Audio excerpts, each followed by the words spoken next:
Welcome back to the channel, ladies and gentlemen. Do all Muslims think the same? We shall see. Short answer to me is obviously no, because everybody has different thoughts as individual people, but let's have a look and see what these people are up to, yeah? Yeah. Well, before I even begin, I will have to say that I'm no Muslim and I'm no Christian. I follow my own African traditions, and that's how it is. I do not see fit to speak upon it,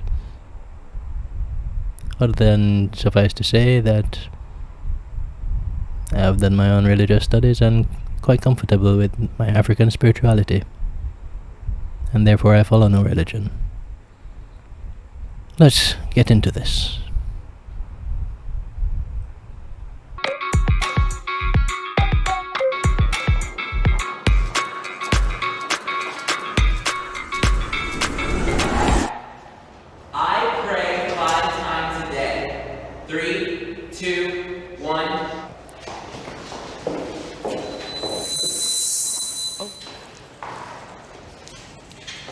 I wish I was there with you guys.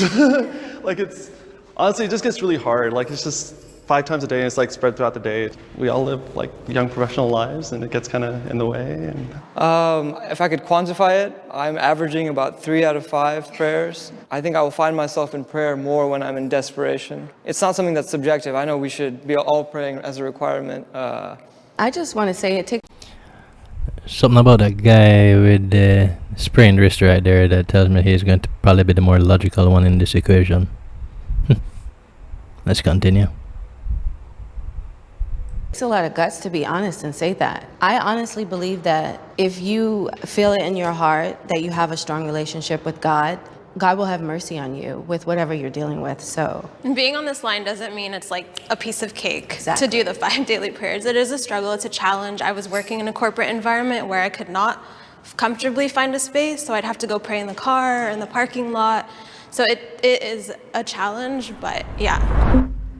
Islam promotes violence. 3, 2, 1.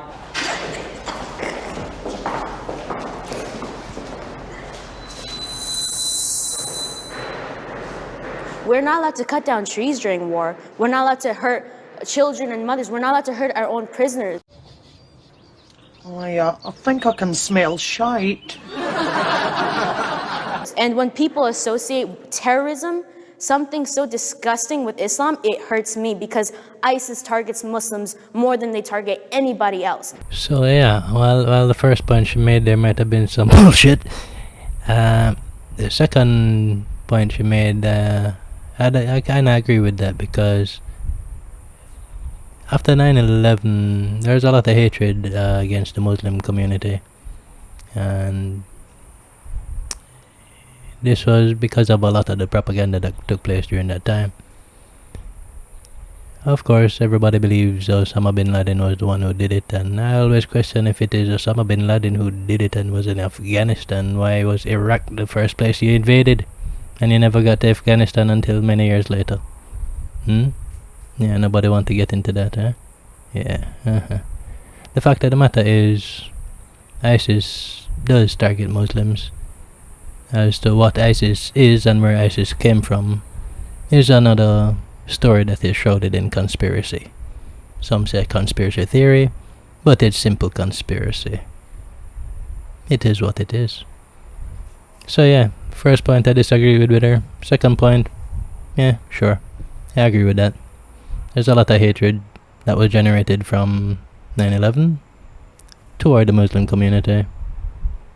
And in the age of Google, there's no excuse. Like, if you don't know that Islam means peace, Islam means surrender, being a Muslim is one who submits their will to God, how is that violent? Like, at the end of the day, I feel like media is the one that has that hand and that stronghold causing folks to be that way or think that way.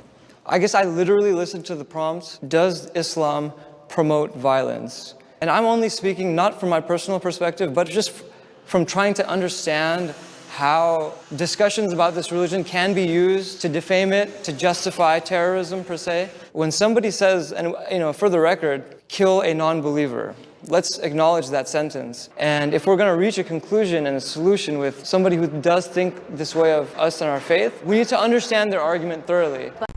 Well, I knew that guy would come with a logical argument. Thank you, guy. Yeah, it's good to address that, acknowledge that, because that has been said. And if you want to find and have a personal belief of your own religion, that's fine, and all is well with that. But how it is used politically is something totally different from how you are emotionally connected to your religion, so to speak. Because all the major three religions are used politically to some extent, one way or the other. That's just the facts of life.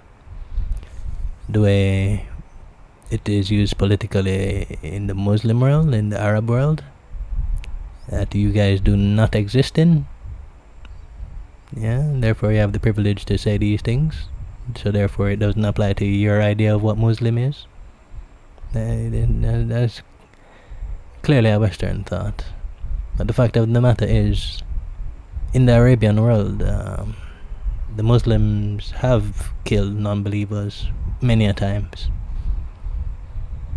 And let's not forget, Christianity has killed non-believers many a times as well, because they've been called heretics and other things, non-believers.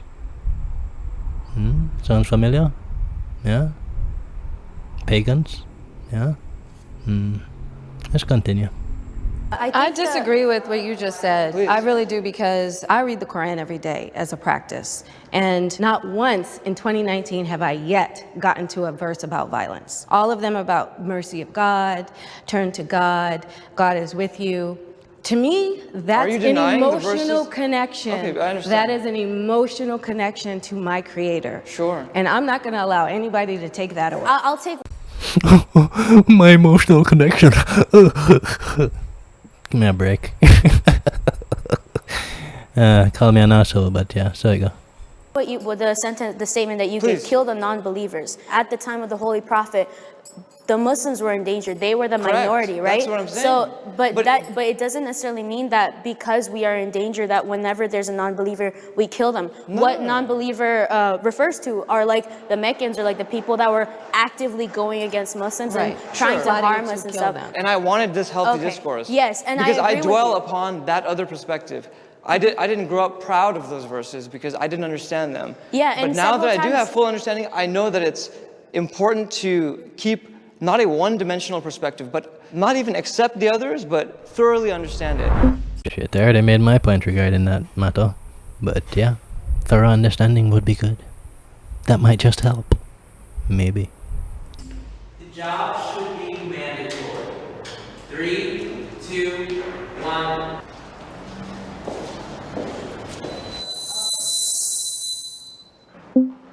I have strong feelings. I just feel like it's a woman's right to cover if she wants to. And to tell a woman what to do with her body is totally against our Islamic principles, so. You know, being a guy here, I just made a really conscious decision to be like somewhat agree, because people don't understand that hijab is like a concept, as far as like, it's not just like the actual headscarf. Islam really promotes Neither here nor there to me, to be honest. It really doesn't matter. the idea of modesty, and that's how you get closer to God. And if you feel like having a headscarf is a way for you to get closer to God, then so be it. 100% agree with that, because it's not just a headscarf, it's your behavior, it's a personality, it's how you treat your friends and your neighbors. Yeah, for a lot of people, the process is build my courage, my bravery, and my confidence, and then wear the scarf. For me, it was kind of reversed. I started with the scarf because I knew that I was not going to build that bravery unless I started wearing it. Because when you put it on, you start acting different, you start acting nicer, you're kinder, because now you're representing your religion, your faith. You make me think really deep about that, because I've been struggling. I wore it when I was about 15, I tried it out. But it's been a struggle because internally I want to be a better Muslimah, that I'm going to represent to society before my outer side represents Islam. I face discrimination for my religion. 3, 2, 1.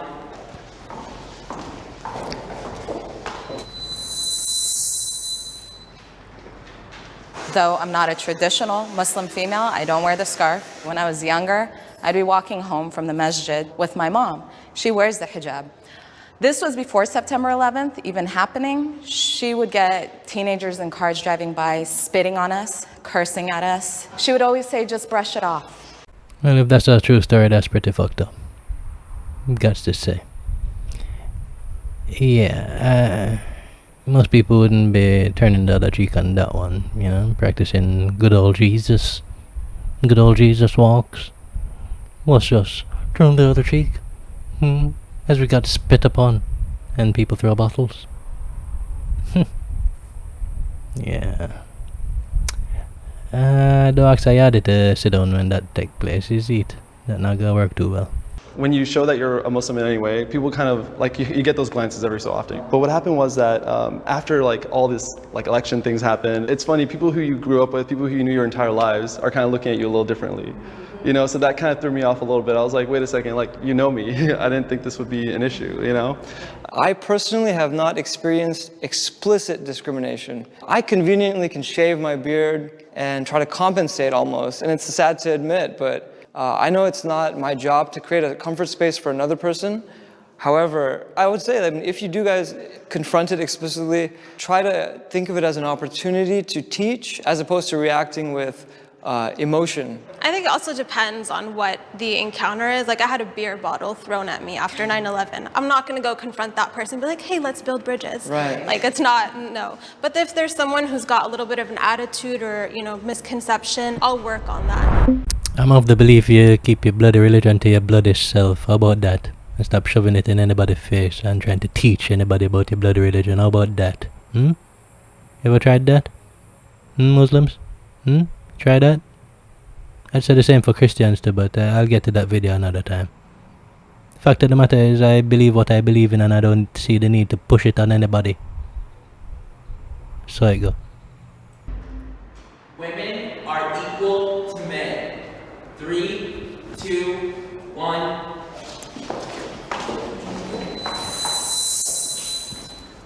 I'm gonna... Really? They really stood over there. They really stood over there.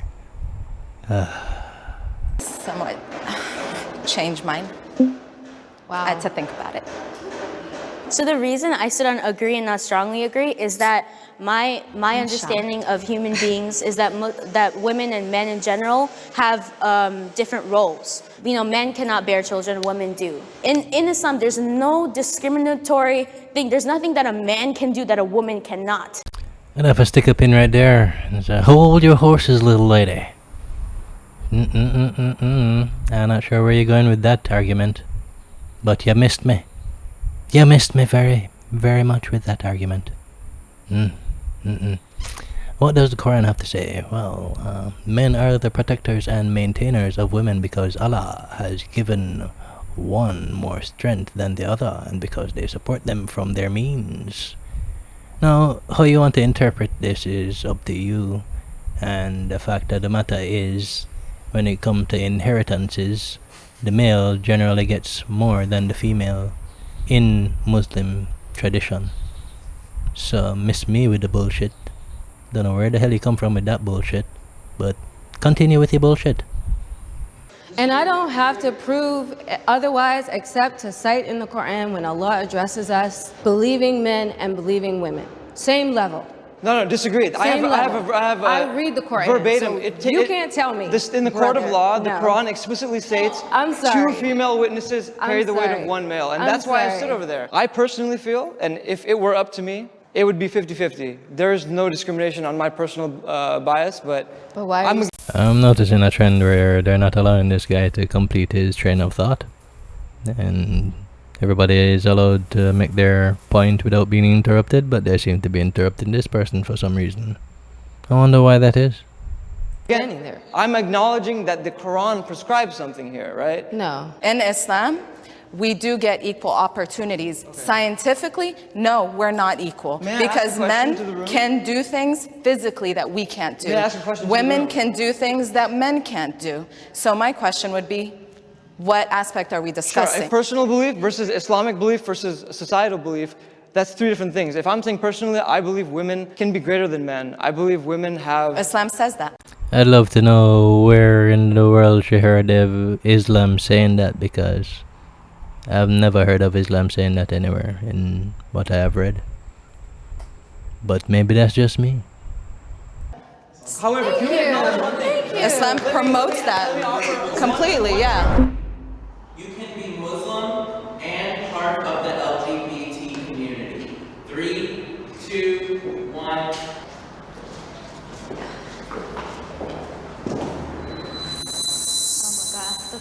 It's such a broad question that I'm gonna stand here just to be on the safe side. I'm a contradictory human being. I pray with one hand and commit sin with the other. So I'm not in a position to be able to tell somebody that they're excluded from a whole faith if perhaps their faith in God is stronger than mine.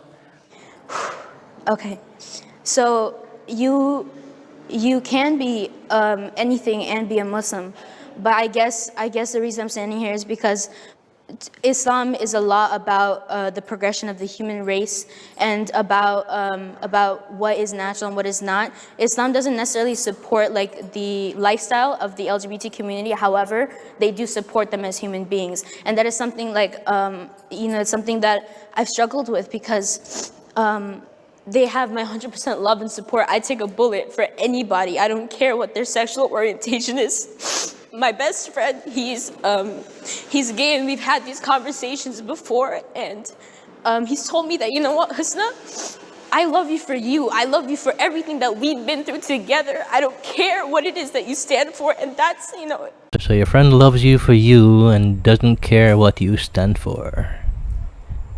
But they still love you regardless of what you stand for. You could stand for anything.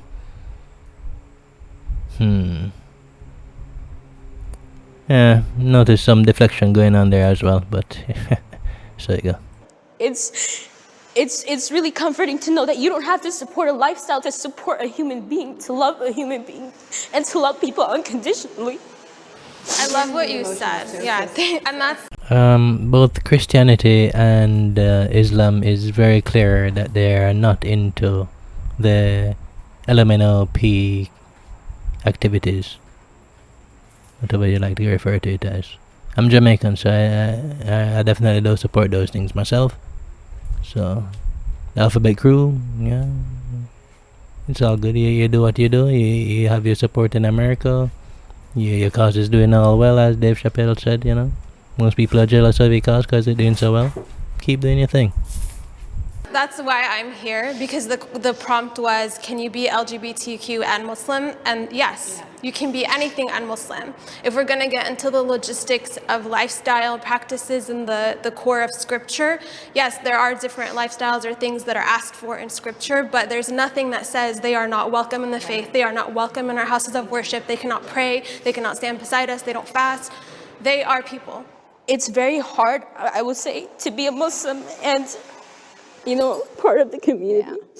It's so hard to say goodbye to yesterday. Off note like a motherfucker. I agree with you. Beautiful statement. I am American. 3, 2, 1. I swear I'm not trying to make this controversial, but I somewhat disagree because I'm first Afghan. Then I would say I'm American. So I do identify as Syrian first. And so what is America? So for me, that identity, because I grew up not feeling like a minority. And I was always proud American. I didn't talk about my Syrian heritage. I wasn't familiar with it. And then the last decade, it was like, whoa, I kind of whitewashed my history to be the proud American, to fit in. And everyone was like, if you took off your scarf, you'd be just another white girl. That would be correct.